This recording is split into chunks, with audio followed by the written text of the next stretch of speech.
সহিষ্ণু, বেদনা প্রশস্ত হয় দিন দিন।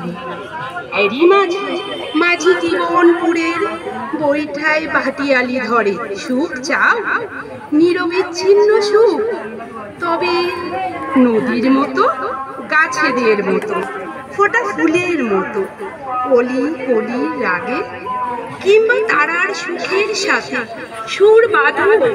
নদীর কাছে বয়ে যাওয়ার গল্প শোনো, ধ্যান মৌন পাহাড়ের গভীর গুহায় সমাহিত হোক মুহূর্তের জন্য।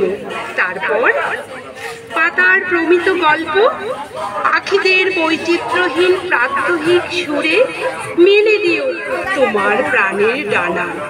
তবু অন্তরে অতৃপ্ত রবে, কেননা দুঃখ সুখেই সৃষ্টি, স্থিতি, লয়।